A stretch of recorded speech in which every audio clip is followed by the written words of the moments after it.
ನಾನು ಮೊನ್ನೆ ಒಂದು ಸತಿ ಬಾಳೆ ಎಲೆಯ ಕೊಟ್ಟೆಯನ್ನು ಮಾಡಿ ತೋರಿಸೋದು ಹೇಳಿದ್ದೆಲ್ಲ ನಮ್ಮ ಮನೇಲಿ ಮಾಡಿದ್ದು. ಅದು ಸ್ವಲ್ಪ ನಮಗೆ ಕಷ್ಟ ಅಂತ ಅನಿಸ್ಬೋದು. ನಾನು ಊರಿಗೆ ಹೋಗಿದ್ದಾಗ ಅಲ್ಲಿ ಒಬ್ಬರು ಈಸಿಯಾಗಿ ಮಾಡಲಿಕ್ಕಾಗ್ತದೆ ಅಂತೇಳಿ ಇಲ್ಲಿ ತೋರಿಸ್ತಾ ಇದ್ದಾರೆ ನೋಡಿ. ಬಾಳೆ ಎಲೆಯನ್ನು ಬಾಡಿಸ್ಕೊಂಡಿದ್ದೆವು. ಅದನ್ನು ಫಸ್ಟ್ ಸಪ್ರೇಟ್ ಮಾಡಬೇಕು, ಅಂದರೆ 2 ಭಾಗದಲ್ಲಿರುವ ಎಲೆಯನ್ನು ತೆಗಿಬೇಕು. ಆನಂತರ ಅದರ ಮಧ್ಯದಲ್ಲಿ ಈ ರೀತಿ ದಂಟು ಇರ್ತದಲ್ಲ, ಅದನ್ನು ನೋಡಿ ಸ್ವಲ್ಪ ಚೆನ್ನಾಗಿ ಬಾಡಿಸ್ಕೊಳ್ಬೇಕು. ಅಂದರೆ ನಮಗೆ ಬಾಳೆ ಎಲೆ ಕಟ್ಟಲಿಕ್ಕೆ, ಅದರ ಕೊಟ್ಟೆ ಕಟ್ಟಲಿಕ್ಕೆ ನಮಗೆ ಅದರದ್ದೇ ನೂಲು ಮಾಡಲಿಕ್ಕೆ ಆಗ್ತದೆ, ಅಂದರೆ ಬಳ್ಳಿ ಮಾಡಲಿಕ್ಕೆ ಆಗ್ತದೆ. ಅದಕ್ಕೆ ಇದು ಚೆಂದ ಬಾಡಿರಬೇಕು. ಬಾಡಿದ ನಂತರ ಇದನ್ನು ಸಿಗ್ದರೆ ನಮಗೆ ಚೆನ್ನಾಗಿರುವ ಬಳ್ಳಿ ಸಿಗ್ತದೆ. ಅದಕ್ಕೆ ನೋಡಿ ಈ ರೀತಿ ಬರ್ತದೆ. ಇದನ್ನು ಹೇಗೆ ಮಾಡೋದು ಅಂತ ತೋರಿಸ್ತೇನೆ ನೋಡಿ. ಅವರೆಷ್ಟು ಈಸಿಯಾಗಿ ಮಾಡಿದರು ಗೊತ್ತುಂಟ. ಮತ್ತು ಮೇಲ್ಗಡೆ ಕೆಳಗಡೆ ಕಟ್ಟಿ ತೋರಿಸಿದ್ದಾರೆ ನೋಡಿ. ಅದನ್ನು ಹೇಗೆ ಮಾಡೋದು ಅಂತ ನಾನಿಲ್ಲಿ ತೋರಿಸ್ತೇನೆ.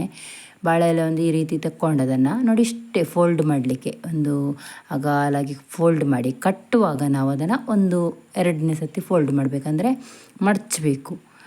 ಡೈರೆಕ್ಟ್ ಕಟ್ಟೋದಲ್ಲ, ಅದನ್ನು ಸ್ವಲ್ಪ ಮಿಡ್ಲಲ್ಲಿ ಫೋಲ್ಡ್ ಮಾಡಿ ಕಟ್ಟಬೇಕು. ಮತ್ತು ಇಲ್ಲಿ ಎರಡು ಎಲೆ ಕಾಣುವ ಮಿಡ್ಲಲ್ಲಿ ನಾವು ಹಿಟ್ಟನ್ನು ಹಾಕಬೇಕು ನೋಡಿ. ಇದು ಬಾಳೆ ಬಳ್ಳಿಯನ್ನೇ ಅವರು ಬಾಳೆ ಇದರನ್ನೇ ದಂಟನ್ನೇ ಬಳ್ಳಿ ಮಾಡಿದ್ರೆ ಅದನ್ನು ಈ ರೀತಿ ಗಂಟು ಹಾಕ್ತಾ ಇರೋದು.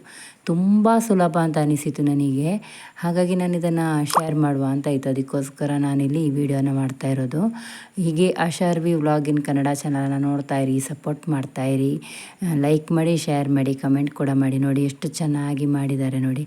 ಇದರಲ್ಲಿ ಇಡ್ಲಿಯನ್ನು ಚೆನ್ನಾಗಿ ನಮಗೆ ಇಡ್ಲಿ ಹಿಟ್ಟನ್ನು ಹಾಕಿದರೆ ತುಂಬ ನೋಡಿ ಈ ರೀತಿ ದಪ್ಪಕ್ಕಿದ್ದರೆ ಇದನ್ನು ತೆಗೆದುಕೊಳ್ಬೇಕು. ಈ ರೀತಿ ಎಲೆಯಲ್ಲಿ ದಪ್ಪ ಇದು ಸೈಡಲ್ಲಿದ್ದರೆ ಸ್ವಲ್ಪ ತೆಗಿಬೇಕು, ಇಲ್ಲಾಂದರೆ ನಮಗೆ ಅದು ಸುತ್ತಲಿಕ್ಕೆ ಬರೋದಿಲ್ಲ.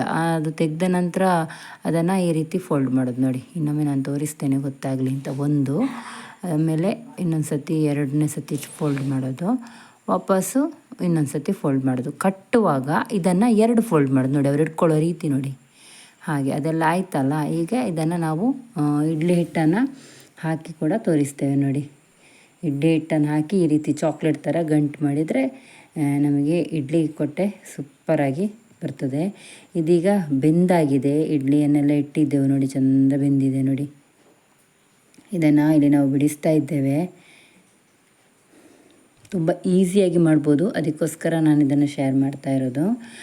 ಇದೇ ರೀತಿ ನೀವು ಸಹ ಟ್ರೈ ಮಾಡಿ, ತುಂಬ ಚೆನ್ನಾಗಿ ಬರ್ತದೆ. ಇದರ ರುಚಿ ಅಂತೂ ಬಾಳೆ ಎಲೆಯ ಪರಿಮಳ ಬರೋದೊಟ್ಟಿಗೆ ತುಂಬ ಖುಷಿ ಆಗ್ತದೆ ತಿನ್ನಲಿಕ್ಕೆ. ಬಾಳೆ ಎಲೆ ಪರಿಮಳ ಬರ್ತದಲ್ಲ, ಹಾಗಾಗಿ ನೋಡಿ ಇದನ್ನು ಈ ರೀತಿ ಬಿಡಿಸ್ಕೊಂಡ್ರೆ ಆಯಿತು. ಮತ್ತು ನಾನು ಫಸ್ಟೊಂದು ಹಾಕಿದ್ದಲ್ಲ ಮೊನ್ನೆ ಅಷ್ಟಮಿ ದಿನ, ಅದು ಸ್ವಲ್ಪ ಕಷ್ಟ ಆಗ್ತದೆ ಹೆಚ್ಚಿನವರಿಗೆ ಗೊತ್ತಿಲ್ಲ ಅಂದರೆ. ಇದು ತುಂಬ ಈಸಿಯಾಗಿ ಉಂಟು ನೋಡಿ. ಸೂಪರಾಗಿ ಬಾಳೆ ಎಲೆಯಲ್ಲಿ ಇಡ್ಲಿಯನ್ನು ಅಂದರೆ ಕೊಟ್ಟೆಯನ್ನು ಮಾಡ್ಬೋದು ನಮಗೆ. ಹೀಗೆ ಲೈಕ್ ಮಾಡಿ, ಶೇರ್ ಮಾಡಿ, ಕಮೆಂಟ್ ಕೂಡ ಮಾಡಿ. Thank you for watching.